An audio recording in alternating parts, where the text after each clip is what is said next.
that shirt, by the way. Yeah. Hey, I think is it 18 South over there by Yeah, the Panera? Yeah. So yeah. I ran into Coach Floyd one day. I was like, "You're looking sharp now." They look good. yeah, yeah. I think they use him as sort of because I think I did the same thing. I think I saw him and Lance in a couple of these shirts, so they send them out, looking all suave and good and styling with these Husky shirts, and then the rest of us want to go and buy them. That's it. That's it. Beautiful advertising. Yeah. So let's dive right in. First, just first year on the job. Just kind of tell me how has first year as superintendent of Trussville City Schools been? Sure. It feels like just yesterday you and I are sitting on your tailgate out in our parking lot here having a conversation about sports. Um, yeah, it's been a great year. A lot to be proud of here in Trussville. I can say both professionally and personally, we have had a great year as Huskies, and just a lot of things to be proud of. We have focused a lot on our three A's, academics, the arts, and athletics. And I really do feel like we're hitting home runs and getting Oscars in all three of those areas. This senior class has just been phenomenal. You think of the success that they've had. Gary, this is the first time with the U.S. News and World Report rankings that Hewitt-Trussville High School has been in the top 10. They came in at number 8. And when you consider three of those schools are magnet schools, and so they can draw from pretty much whatever population they would like to in their area, that's pretty exciting. So academics, our students are doing really, really well. I applaud our administrators and our faculty and our staff, as well as parents and students in the partnership they have with them. And then, Absolutely. yeah, so it's been a phenomenal year. Yeah. And that kind of rolls into, what y'all are doing now. I know y'all just had town hall number one, Yeah. looking at some school facility needs improvements. I'm going to let you run through them for me, but obviously, Fourth Elementary School at the Glendale Farm location. Right. Some renovations, additions. I'm not sure what all at Hewitt Trussville Middle School, and then basically turning the shape of the high school from a capital F to a Yeah. capital E, That's adding right. adding adding that other wing. So just kind of go give the lay of the land on those projects. Sure. And I appreciate the opportunity. When we talked about this before, it's not that I'm going out really trying to rally support. I really want people just to understand why. And so for those three projects you alluded to initially, the elementary school, um, our folks at Payne Elementary School, Dr. Lisa Lospike and her team do a terrific job. But I think it's important to note that Payne Elementary School is the biggest elementary school by enrollment in the state of Alabama. And it's the biggest elementary school by about 350 students. So Wow, you stop and you think about that. The delta or the difference between Payne Elementary School and the next largest elementary school in the state is about the size of a magnolia. that's wild. So they do such a good job of making sure that every student feels special, every student feels connected. But you can't tell me that the experience of a Payne family is the same as an experience of a Cahaba family or a Magnolia. And that is just something that staff, as hard as they try, there are just some things you can do with a smaller student population. There are 12 sections in some of those classes over there, which means that when the kindergarten class or the first grade class wants to have a music program, they may have to do that in two separate stages or three separate stages just to get all of those in there. Whereas at Cahaba and Magnolia, the entire fifth grade is having a music program. So that to me was stark. What I love about it, our city here in Trussville has a game plan. We have a playbook, and that's the 2040 plan that Mayor Choate and his team had put together. And so that elementary school is actually mentioned as a recommendation in the 2040 plan for the community of Trussville. And one of the things that they point out in that document is the fact that it's not so simple as to just build on 8 classrooms at Magnolia, because that's what I would think. If I'm thinking, okay, let's discuss economy of scale. Why can't we just take some of the students that are zoned for Payne and redistribute them at our other two elementary schools.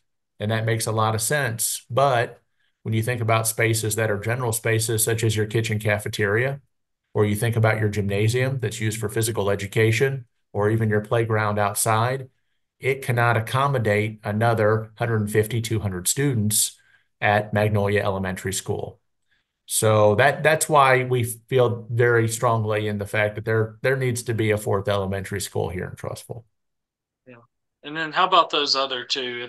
We'll go in order. Go to the middle school, that which was my high school building. Yeah. What's kind of what's needed there? What's on the list there? Sure. So at the middle school, what's nice is the 2040 plan, which I mentioned before, speaks to an elementary school and then speaks to the C wing, which is what turns the back of the high school from that F configuration to an E configuration, which in my mind, that just makes sense. But um, what what came to me with the middle school was what I love about this was really brought to me by parents and the PTO and then talking to faculty and staff. So when I first took the position, I met with every faculty, I met with every PTO for all five of our buildings. And I barely could get through my presentation on my goals before parent hands went up and they said, Dr. Martin, that's great. Great goals. We appreciate what you have there. What are you going to do about the kitchen cafeteria? I don't know if members of our community know that half of our students eat lunch every day in their classroom. Yeah. I actually talked to one parent who told me that, their daughter from time to time has about 9 minutes to eat lunch.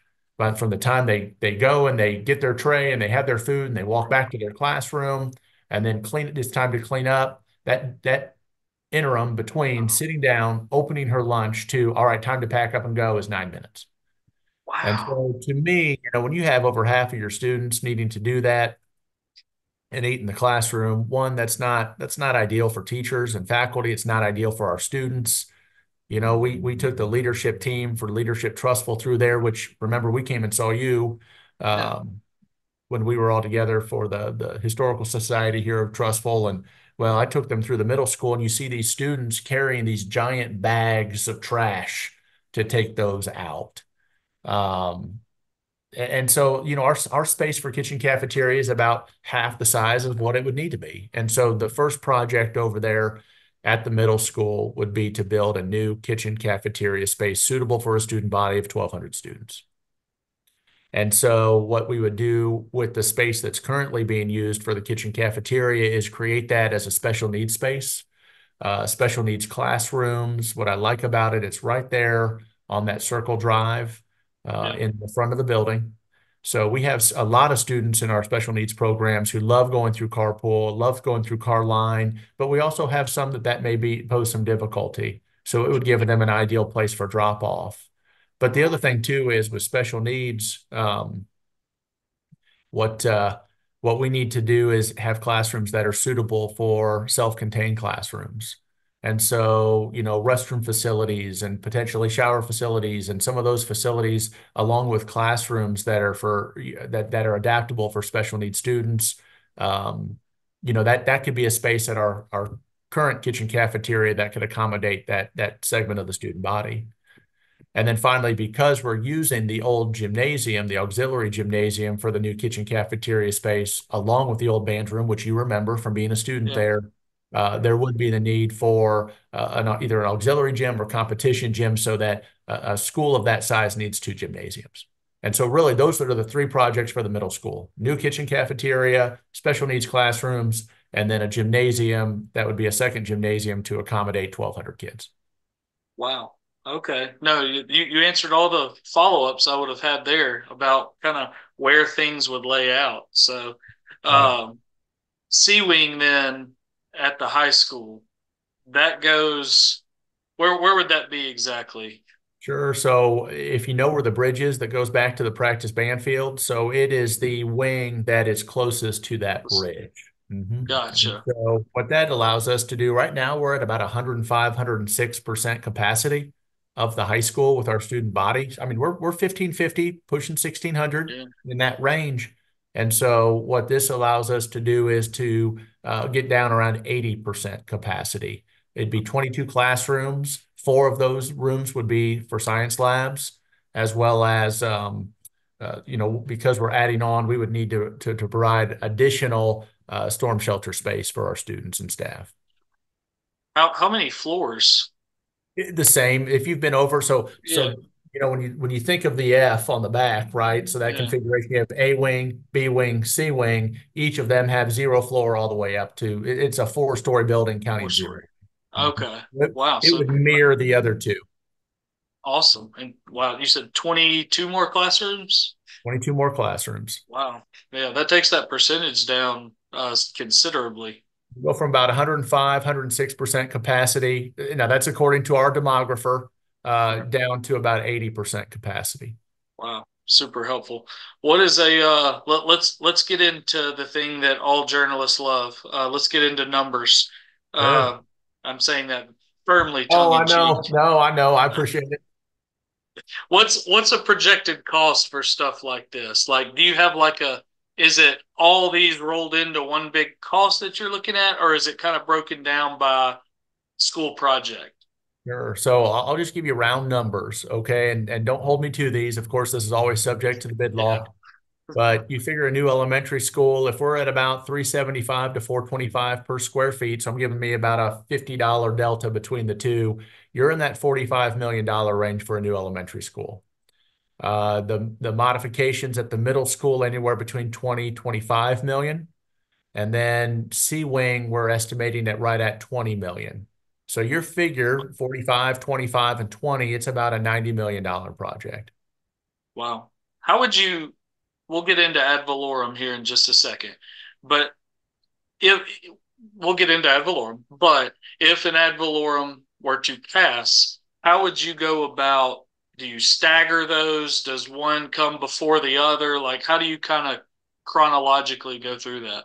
Right. So, of course, probably where we're going to start is that elementary school, because that's the need there with Payne. It relieves a lot of pressure north of town on Route 11 and other spaces. Some of that is subject, that is property we're partnering with the city on. So some of that is subject to that partnership and what that looks like with infrastructure. But yeah, we would look to phase this. What are our pinch points? What are those areas of significant need? For example, the kitchen cafeteria has to be a project that's done before you do the special needs classrooms, right? So you have to vacate one space in order to create the next. So you would just phase it through that process. Okay.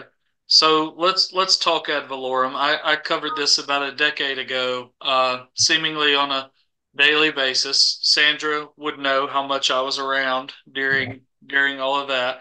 But I'm looking back at some numbers. Ad valorem tax increase in 2014 that funded the two new elementary schools, the renovation and additions to what is now Cahaba, and the creation of Magnolia Elementary.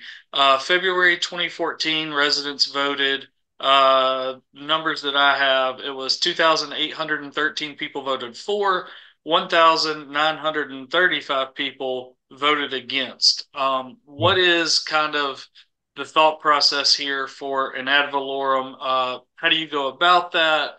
How do you get that, to the point where it's a thing on the ballot for residents to vote for all of that?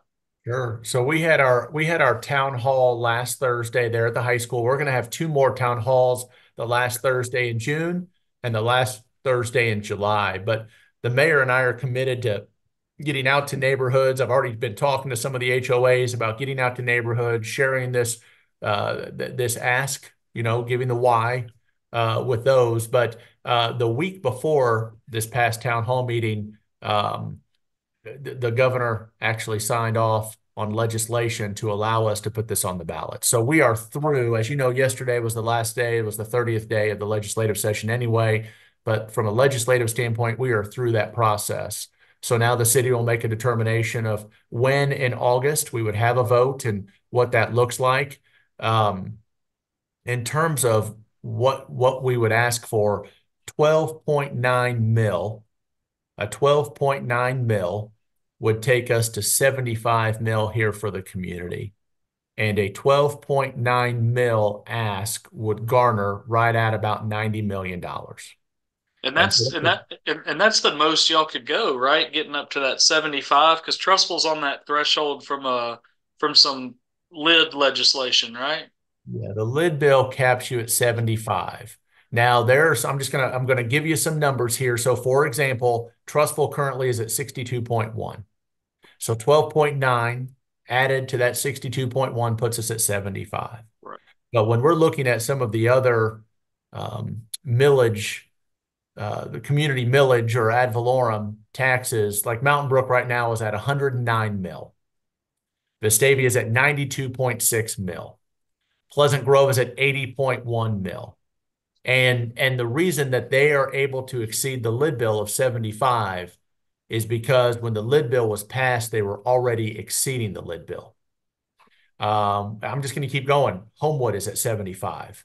Fairfield is at 74. Birmingham City is at 72.5. Bessemer is at 68.7.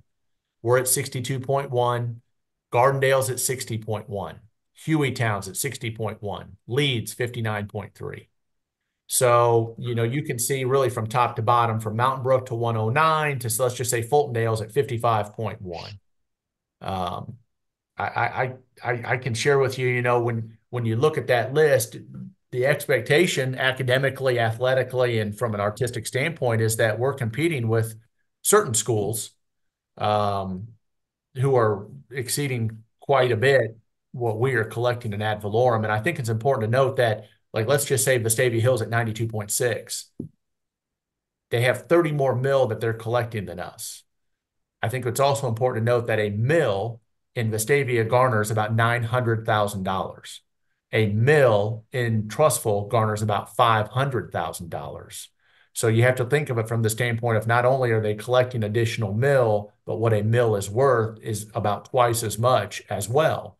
And so you just think of those resources and what they're able to do with those resources that we may not be able to do at this time.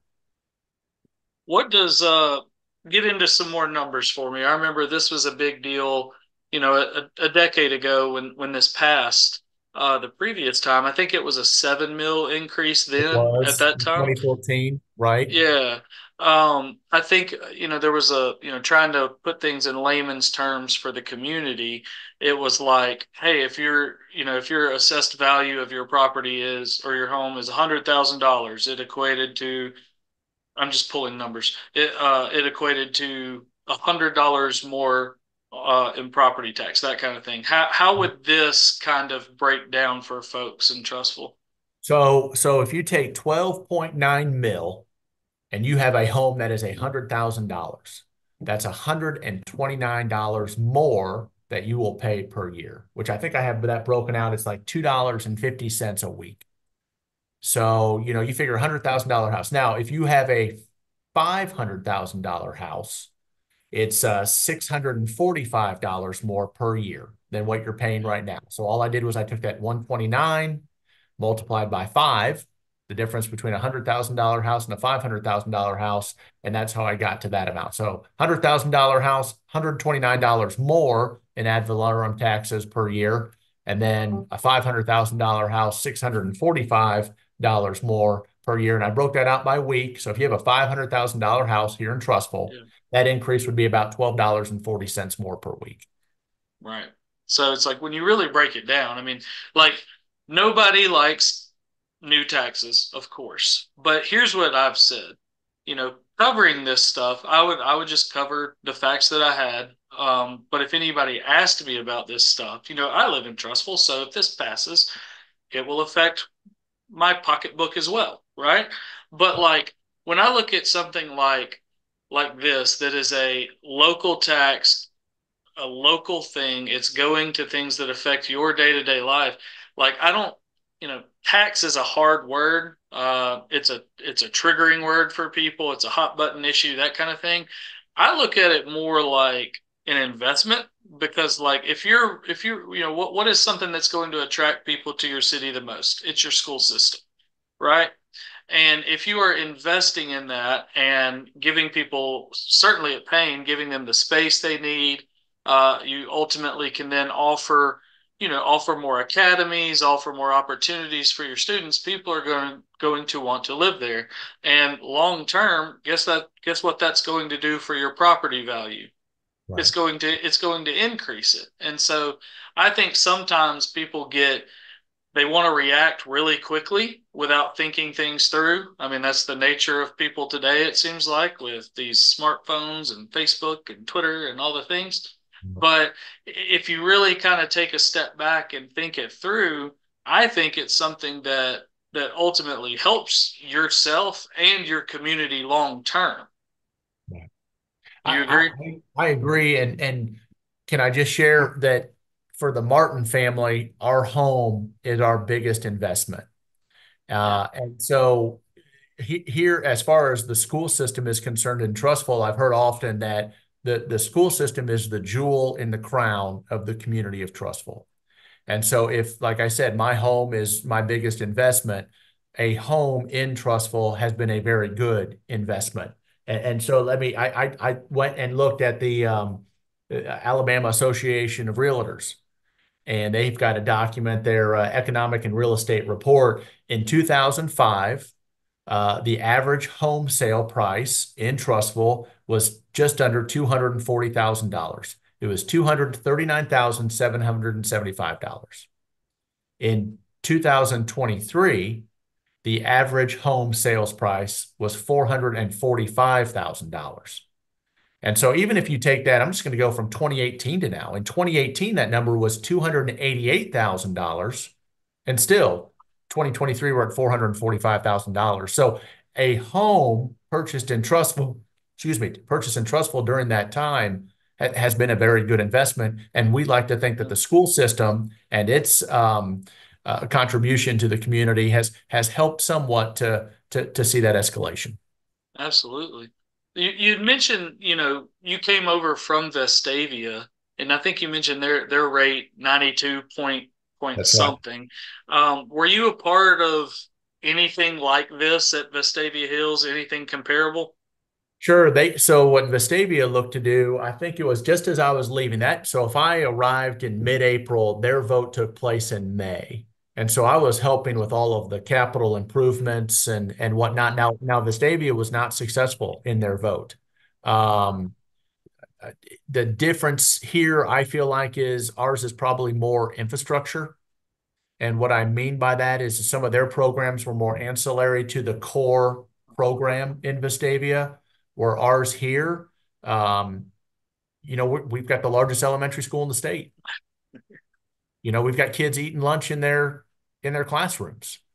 That's just it's a different story. And I was advocating for both. I think both were going to be very good programs. I think they are going to be very good programs. But I think that the difference that we have here is ours is core need and infrastructure. Yeah.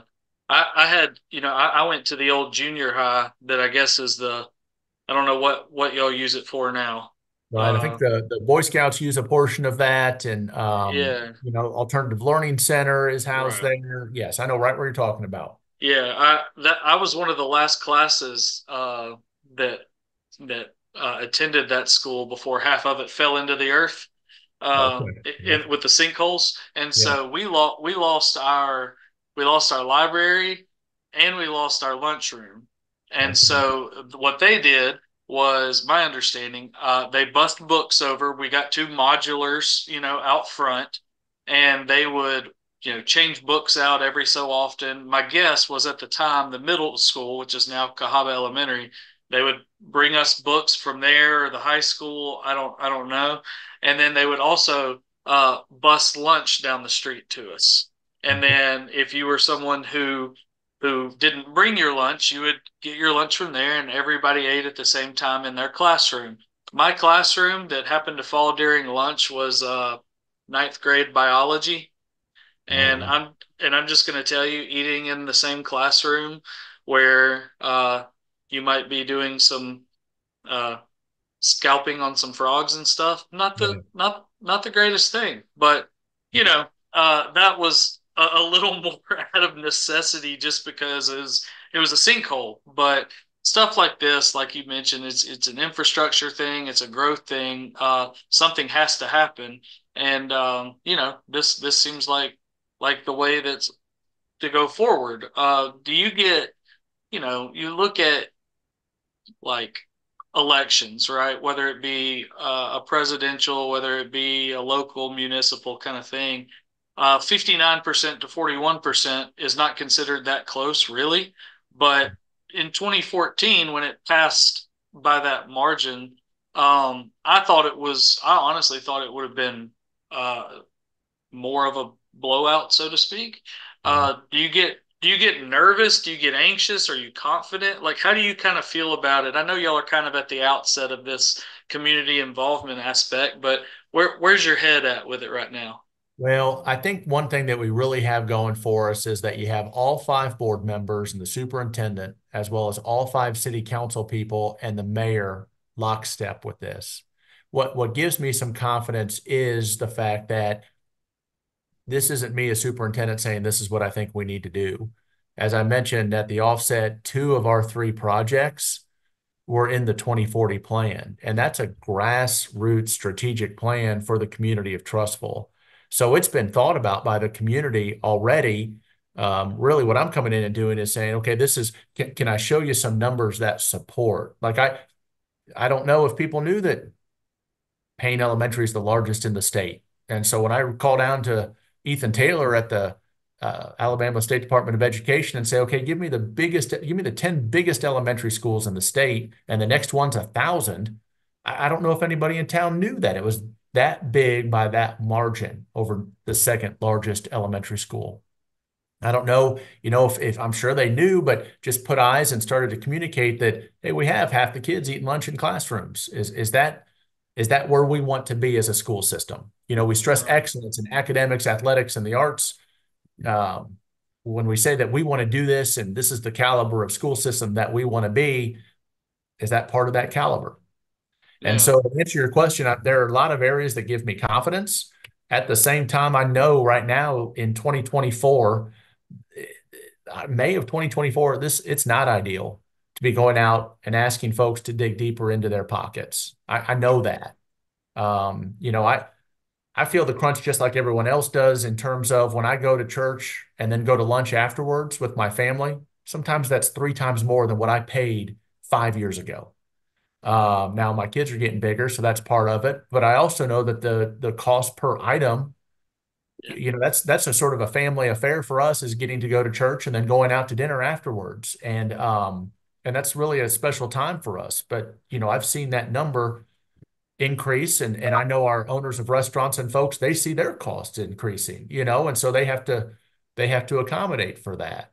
So I know in May of 2024 it's not ideal to be asking folks to dig deeper into their pockets, but I feel like the need is there. This isn't a want, this is a need yeah, for our schools. This is a need for our students.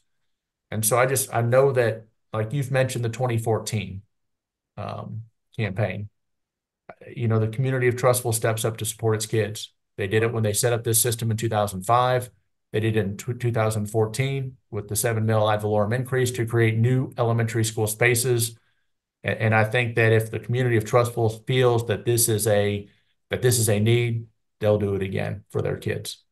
yeah. I meant to ask this, but um, if it goes through and it's on the ballot in August, and let's say people vote for it, I'm asking you to project a little bit, but when does that ad valorem? When do people start seeing that, and Sure. what would timeline look like for you guys?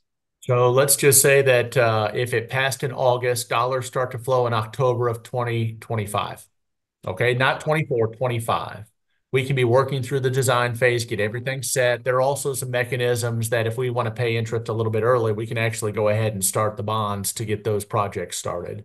But let's just supply chain issues aside, because that's changed also, right, since 2000. But let's just say we use the last ad valorem increase as sort of a guidepost here. You figure that tax passed in 2014 and wasn't it was it the 2015-16 school year when those buildings opened for the first time? So 2016, I'm sorry, 2016, 2017. 2016, 17. I said 15, 16. So let's just say you're talking about a 2-year process for construction to get some of that work done. So I'd say you're in that 2 to 3 year time frame after that vote were to take place. Okay. Man, in elementary school, close to some of those ponds out there would look really cool. Yeah, and I think the city has a real, the mayor has talked about this in some of the conversations that he's had, but the elementary school would not be the only property on the Glendale Right. Farm site. He's got Right. the mayor and the city council, they've got aspirations for some other partnerships with that space. I think it's important to note that it would tie into the Carrington community right there at what now is a three-way. And then they're also looking for some type of infrastructure change so that you could just directly go over the track, some type of bridge, so that Yeah. that you would have access over, so you wouldn't be stopped if a train were to be stopped there for a time. Right. Yeah, no, that'll be really important. The last time I heard about it, I don't know, it was city and maybe partnering with like the Jefferson County Commission or something like that. Each of them putting up half of whatever the cost would be to build that bridge. That's So my understanding as well. yeah, that'll be I mean that's gonna be a big project over there just to get everything prepped to have anything out there, whether it be, a Jeff State workforce center or whatever that idea is out there, certainly the school and anything else, because that train will, hey, you've learned over the last year that train will stop. I have, yes. Anything else you want to add to this? Anything we've left out? No, just I can't stress enough what a great year this has been. So proud of our seniors who will be walking across the stage here on the 21st. We've got a couple of changes to graduation, which I'm really excited about. Incorporating the pavilion, incorporating the new scoreboard, with the video feed, and just so proud of them. They've done an excellent job. I'm really proud of our faculty and staff and our administration. It's just been a terrific year. And so I'm proud of them. I'm so excited for them. I know everybody's excited for summer. I Yeah. want us to finish strong here over the next 2 weeks, which I know folks will. And then really have a great summer, renew, relax, and get ready for the next school year. Yeah. Let me ask you one more thing. So Please. since it's been a year, it can't be something with the school system. All Okay. right. Okay. Just make yourself community member Patrick Yeah. Martin. Yeah. What's been your favorite thing about the city since being here? It can be a place to go, a store, a restaurant. What's number one for you? Yeah. I would say, and yeah, and Garrett, you've been here a long time, so you tell me, and I know you travel around some, but I love going into a Winn-Dixie, and when I Yeah. smile and say hello to somebody, they smile and say hello back. We're growing. I think one of the numbers I have is in 1990, Trussville was 8,000 residents. Yeah. Um, we're pushing what, getting in that 30,000 range. You're in that upper 20s. Yeah. Still feels like a small town. And that's my favorite. And they don't just do it for me, they do it for my kids, my wife. People ask her, how's your team doing? How'd your team do last year? They pay attention. They care about each other. Trustful is one big family. And what's neat about that is, remember, we talked about that on your tailgate a year ago. Yeah. Um, and so I think that to see that come to fruition and reality for our family in the last year, our kids have jumped in, made friends. I mean, it's been pretty special for us. Moving is not easy, but Trustful certainly made it a lot easier. Well said. So two more of these town halls in Right. what? One in what was it? Last Thursday in June. I know it's the 25th and 27th. I just can't remember if Okay. the last is it the 27th in June and 25th in July. But and then we'll do some things in August. We got a lot of neat events coming up in August that we want to piggyback on and just make sure that we're getting the word out as to why we feel like this is very important. Yeah. No, and I think that's a good way to go about it. Like everybody, I don't know. I'm a big context guy, if you can't tell. Yeah. Big Yep. historical guy, big context guy. I love getting in the weeds of stuff. But just telling people like we need this. Here's what it costs you. I mean, that's not a good story to sell. The Yeah. story to sell is that why. and people care, and people can relate to the why. So I think that's astute. Yeah. Good, good. Well, I really appreciate you letting me come on. I always love I seeing you, Gary. I love seeing you at the Historical Society. Hey, one thing I didn't know the original colors of the Huskies was black and gold. That's yeah, something that was new to me. So yeah, I'm thinking some cool throwback jerseys that Floyd or even Tanya or Taylor Burt with softball. How seriously, cool would that be to have a seriously. throwback that's like black and gold that they See, wear okay, out there? okay. So now I can publicly and officially call him out because I haven't mentioned it to Tanya or Taylor. I don't think I've mentioned it to Jeff, but I have mentioned it to Josh. And Okay. I've seen the pictures and I've said, man, a throwback night, like make it on a certain year. We'll work on a certain anniversary or whatever, 100 years of this or 75 years of that, and have like a nice throwback night wearing the black and gold. Like, let's make it happen. Hey, I'm a finance guy. I keep pretty tight watch on that. And so I probably have to get Taylor to do it for us because she's the Nike elite, so they're the ones that get those Yeah, uniforms. Josh, right. he's working through the system that he has, but I think Taylor just like calls somebody and they send them like shoes. They're one of what, 12 programs nationally to be Nike Yeah. elite. I think in Alabama, I mentioned the only other school in the history of the state of Alabama that's had Nike elite status was Mountain Brook basketball back with the Watfords. Other Wow. than that, it's Taylor Burton softball. So if we're going to do a Dang. throwback, we may need to ask Taylor to call her Nike contacts because they're elite status, and maybe we start there. I like it. I like it. Taylor, you are officially on the On clock. note, yeah, Let's on notice. You have been put on notice. That's Hey, it awesome. would be That's awesome because they awesome. changed it. I think it was 1954 or 55 school year, I Yeah. think is when they changed to the red and gray, which I can't remember if that also coincides with, I don't know. I'm trying to remember when they added the Trussville to Hewitt High School. I can't remember if those coincide together or not, but man, it would look super cool just for one game or, whatever. It would Yeah. look awesome. Hey, one thing I do need to mention before we break off here, but we just accepted bids for our new softball complex. Um, we'll be taking the bid tab and contract to the board here in May, but I have to give a major shout out to Danny Garrett and Shay Shelnut, Dan Roberts, our wonderful Lieutenant Governor. They have paid half with a supplemental apportionment. They have paid for half of that stadium through those dollars. And so I know they're just coming out of a really hard session. Um, you know, we're so appreciative to those folks for what they do for Trussville City Schools. So I need to make sure that I mention Danny and Shay and Dan. And we're really excited to break ground on that new softball stadium. When's that going to happen? Still working on that, but hopefully we're starting to see dirt move here during this month. Oh, wow, that soon. Yeah, Okay. With it being softball, I don't know how well you know Kyle Parmley, I know but Kyle well. Ky- Yes.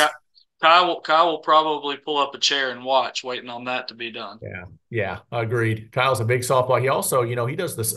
He's I don't know if he's the official book or what for UAB women's basketball games. So I Yeah. see him usually on Oh, Thursdays and Saturdays down at Bartow. Yeah. you do Yeah. see him a lot. I didn't think You guys about are that. Yeah. everywhere. You guys are Yeah. everywhere. Well, We Gary, try to be. I appreciate you taking time. I Thank you. appreciate you letting me get on here and tell our story. And Trustful has such a great story, both as a community and a school system. And I love that you keep up on the history of that and keep helping tell our story. I appreciate you taking the time. All right, Gary, have a great afternoon. You do the same. Thank you, sir. Okay. All right, bye.